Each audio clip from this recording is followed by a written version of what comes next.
Hello there guys, welcome to Survival Russia. Just out checking some traps, setting some traps. And yeah, today's video is gonna be yesterday's video. So by the end of the video here I have a few questions for you guys that would be really awesome if you would take just a few moments to answer. That would be really awesome.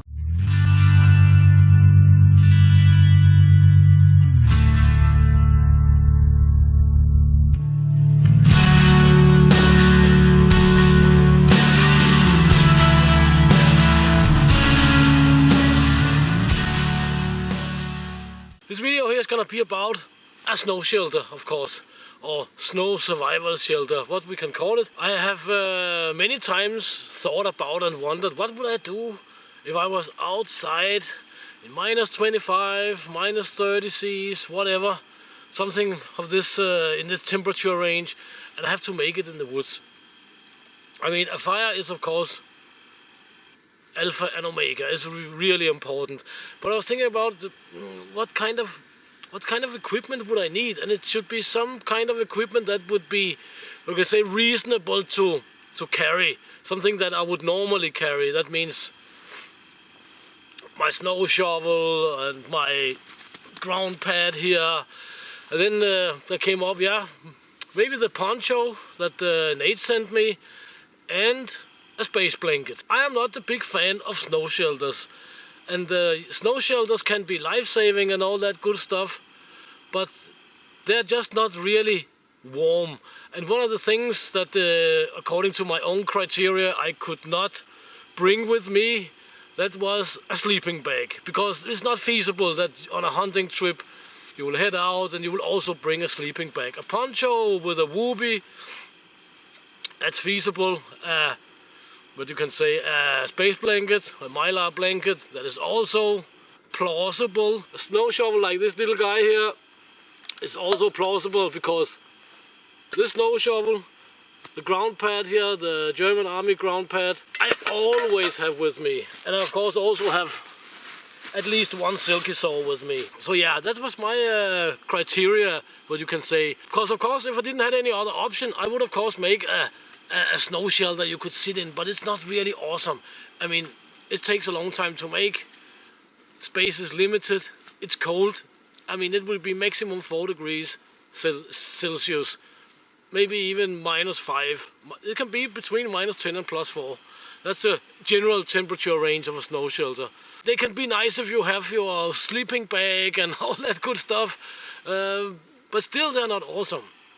So I would go for something warmer. I mean, I've shown in earlier videos that I've done -10 without sleeping bag, you know, with my canvas tarp and so on and so forth. I did that last winter, but that was -10. At the moment, the nights here, they're about -19, -25. Yeah, one of the criteria were also, of course, that it should be able to fit in a backpack of this size, or the Russian army Vesmeshok, you know, the canvas, small canvas bag. Today I have of course my pulk sled with me, but it's not really full or anything like that. But here we have the poncho that Nate sent me, Sergeant Nate. Here we have a space blanket. Here we have some extra gloves and so on.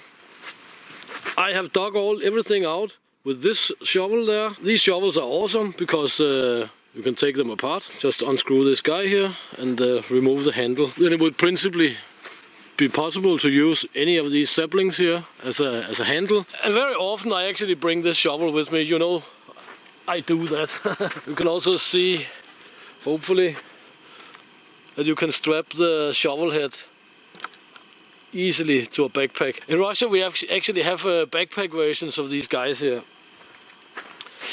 There with fancy aluminium handles and with plastic handle and so on. But that little thing there is much more reliable. Just a plastic head and a stick. So down there we have the shelter end.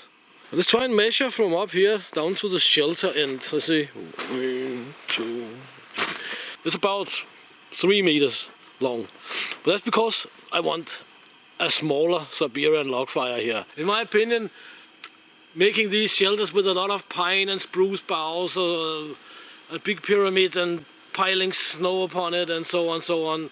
It's pointless. I mean, I seen Lonnie from Far North Bushcraft and Survival make one that made sense, but they also have to be like 1 meter thick or something, right?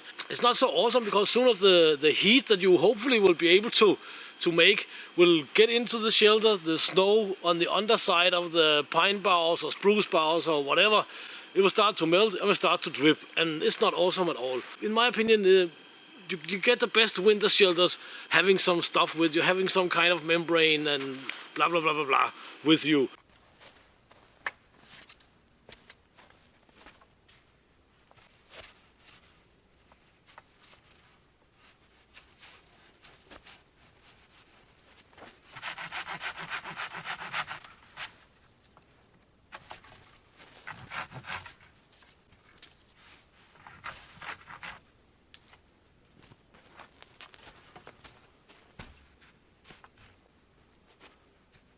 I can say so much, it's gonna be sort of like a super shelter. And maybe I'm shouting a little bit because the microphone on that camera is not super awesome. So here goes the space blanket, the mylar blanket. I'll put that on the inside as a reflecting rear wall and as a top cover. I do not want any snow or anything on the top. Let's see how it goes. Goes mylar blankets, they are pretty flimsy. It should be 210 centimeters times 160 or something. The most work is of course to dig out all this stuff here, all the snow, but with the big snow shovel it took like 30-35 minutes. With a small snow shovel it will most likely take about an hour or something, realistically speaking.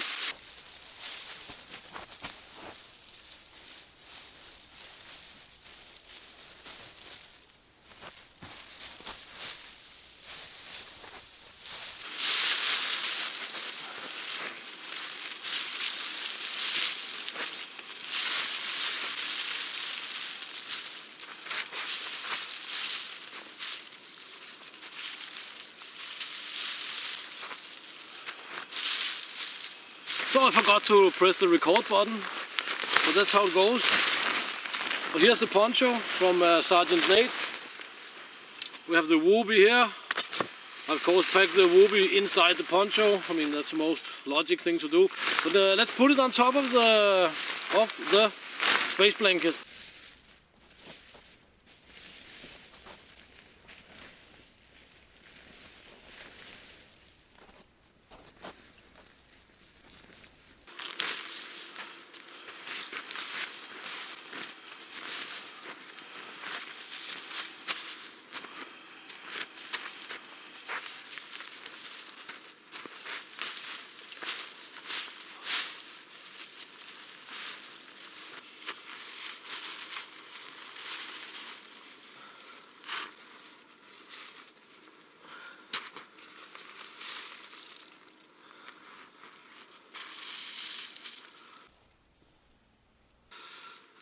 Yeah, so this is the basic shelter configuration actually. This is how I would make a cold weather shelter, combined with a fire of course, if I really had to. And of course we're gonna test out this shelter. Let's take a look here, what's going on. You can see it's hanging a little bit, but that's because the poncho is laying right up here. The shelter is sort of like the width of myself, is a little bit higher, taller, what we can say that I wanted it to be. We have a reflecting wall in here, we have a reflecting roof up there.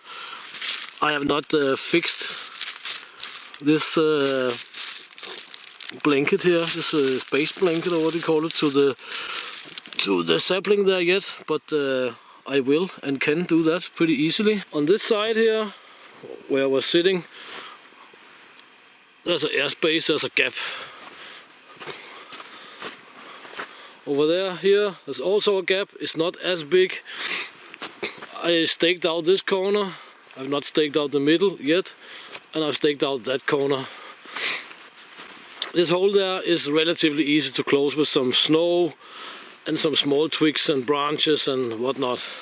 Just put some branches on here and put some snow on. So you can say my general thought about this is to, as I said, the Siberian log fire will be out here like 1.5 meters from the shelter here, maybe a little bit further. And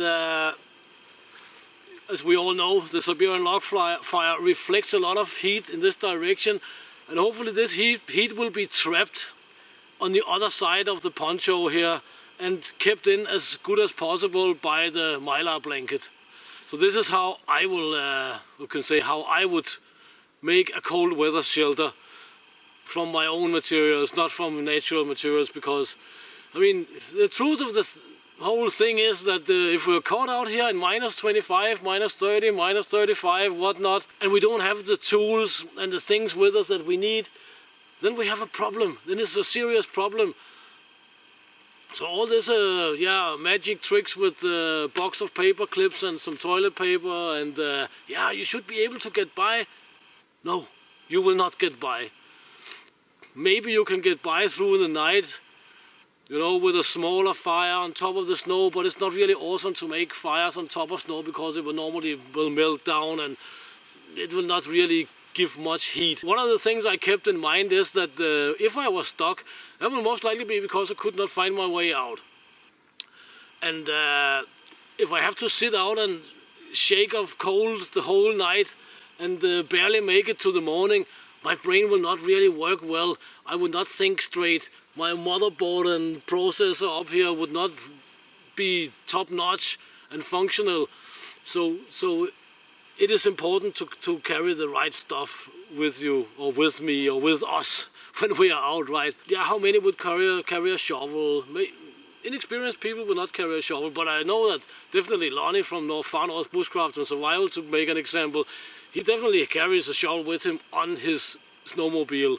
And out here, we normally, if we are going on snowmobile, we would have skis with us. Nobody uses snowshoes here, we all use skis. That means we also have a shovel. It'll take a little longer to shovel all this snow out with skis, but it's possible. So why are we not testing the shelter here today? We should test it today, right? On Monday, my wife's sister and her husband, they will come.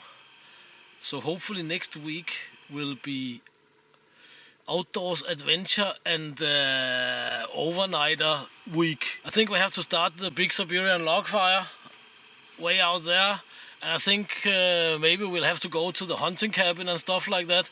And we also have to test this shelter here at some point. Today I tried to make the shelter.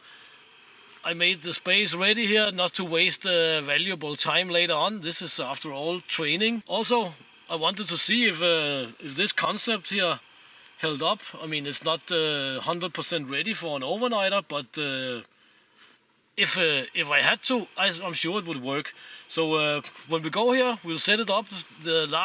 We'll tweak it a little bit, let me say it like that, and hopefully we'll do a successful overnighter here.